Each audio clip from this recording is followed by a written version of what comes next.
नमस्कार साथियों, स्वागत है आपका अपने ही यूट्यूब चैनल बीरू एकेडमी पर। बीएड पात्रता विवाद को लेकर के सुप्रीम कोर्ट से एक बड़ी खबर निकल कर आई है डियर। जैसा कि आपको पता है कि इसका आर्डर पूरी तरीके से रिजर्व हो चुका है। सभी पक्षों ने लिखित सबमिशन जारी कर दिया गया है, जो कि सुप्रीम कोर्ट की वेबसाइट पर पूरा डेट और टाइम सहित मेंशन किया गया है। सभी पक्षों ने अपना जो लिखित सबमिशन है माननीय सुप्रीम कोर्ट में जो है कहीं ना कहीं सबमिट कर दिया है, और इसका जो अंतिम फैसला है वो कभी भी शीघ्र माननीय सुप्रीम कोर्ट के द्वारा जारी किया जा सकता है। लेकिन जो इसका फैसला है वो फरवरी माह में हर हालत में जारी होगा। अब देखने वाली बात ये होगी कि बीएड प्राथमिक में रहता है या सिर्फ बीएसटीसी का कब्जा होता है। चूंकि आपको बता दें, मामला सिर्फ राजस्थान सरकार के द्वारा उठाया गया है और राजस्थान की हाई कोर्ट ने एनसीटी के गजट को रद्द किया है 28 जून 2018 वाला। तो इसलिए जो मैटर है वो केवल राजस्थान के राज्य को देखते हुए ही डिसीजन दिया जाएगा, क्योंकि पूरे देश की अगर बात की जाएगी तो बीएड के अभ्यर्थी पूरे देश में काफी ज्यादा मात्रा में हैं, और जो इसका डिसीजंस आएगा वो किसी पर्टिकुलर एक राज्य को देखते हुए पूरे देश पर कहीं ना कहीं लागू नहीं किया जा सकता है। इसलिए जो बीएसटीसी का पक्ष है वो जब रखने आए थे कपिल सिब्बल जी ने, तो उन्होंने स्पष्ट रूप से कहा था कि हम सिर्फ राजस्थान की ओर से पैरवी कर रहे हैं, ना कि पूरे देश की ओर से पैरवी कर रहे हैं। तो देखने वाली बात होगी, क्योंकि बीएड का जो स्टेटस है वो एजुकेशन क्वालिटी को और वो अपर प्राइमरी के लिए स्पेशली बनाया गया था। लेकिन एनसीटी के गजट के बाद 28 जून 2018 के बाद जो ब्रिज कोर्स के बाद 6 माह का ब्रिज कोर्स दिया जाता है बीएड को, तो उसके बाद ब्रिज कोर्स के प्रशिक्षण के बाद वो पूरी तरीके से प्राथमिक शिक्षक भर्ती के लिए एलिजिबल किए गए थे एनसीटी के द्वारा।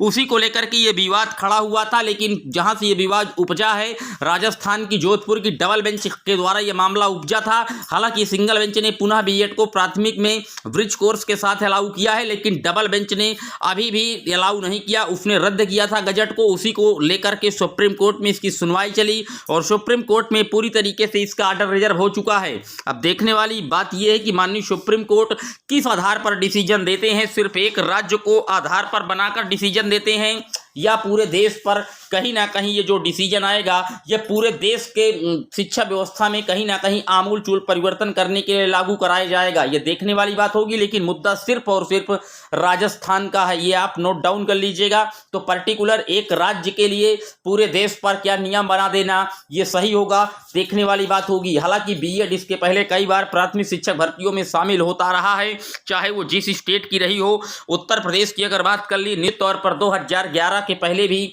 बीएड को प्राथमिक में कहीं ना कहीं शामिल किया गया था, जबकि 72,000 कुछ शिक्षकों की भर्ती केवल बीएड के द्वारा की गई थी। विशिष्ट बीटीसी के नाम से उन्हें स्पेशली एक प्रशिक्षण देकर के विशिष्ट बीटीसी के नाम से किया गया था।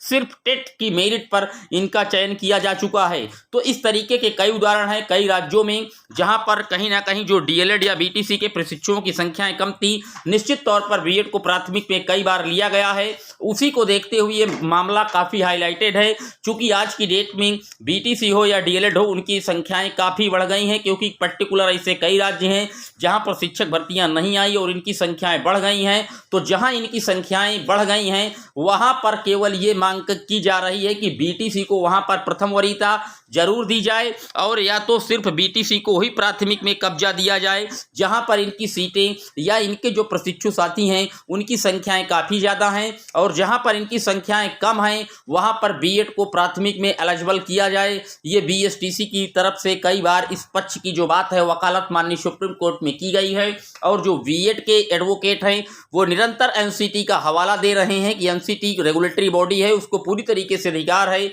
नियमों में संशोधन का, बदलाव का, एलिजिबिलिटी का। केंद्र सरकार भी कहीं ना कहीं एनसीटी के साथ खड़ी है मजबूती के साथ, और एमएचआरडी मिनिस्ट्री ने भी अपना जो आर्गुमेंट्स है वो बीएड साथियों के साथ मिला जुला जो है उसने अपना दायर किया है।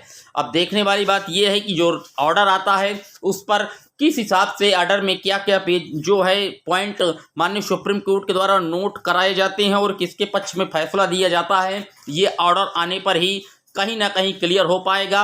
लेकिन निश्चित तौर पर किसी एक तरफ डिसीजन दे पाना सुप्रीम कोर्ट के लिए कहीं ना कहीं ये ठेड़ी खीर है, क्योंकि दोनों के जो अपनी अपनी बातें हैं, दोनों के जो तर्क हैं वो पूरी तरीके से कहीं ना कहीं सही हैं। चाहे बीएड की बात रही हो वो भी तर्क संगत है, और बीएसटीसी की भी बातें पूरी तरीके से तर्कसंगत हैं। अब मामला सुप्रीम कोर्ट में है और सुप्रीम कोर्ट को अपने हिसाब से इस पर ऑर्डर जो है मेंशंस करना है, और ऑर्डर किन किन बेसों पर आएगा उनके पॉइंट उस ऑर्डर में जरूर सुप्रीम कोर्ट को मेंशंस करने होंगे। तो सभी के पक्षों को सुप्रीम कोर्ट निरंतर रीड कर रहा है। अब देखने वाली बात यह है कि ये विशेष एक राज्य पर ही यह मामला टिकता है, या जो माननीय सुप्रीम कोर्ट का ये ऑर्डर आएगा पूरे देश के विभिन्न प्रदेशों की शिक्षक भर्ती को निश्चित रूप से प्रभावित करेगा। यह देखने वाली बात होगी। लेकिन जैसे ही इसका ऑर्डर आएगा सबसे पहले आपको चैनल के माध्यम से सूचित किया जाएगा। चैनल को सब्सक्राइब कर लीजिए, वीडियो को शेयर कर दीजिए। कोई सवाल रह गया है इस पूरे वीडियो पर, आपके क्या विचार हैं कमेंट बॉक्स में छाप दीजिएगा।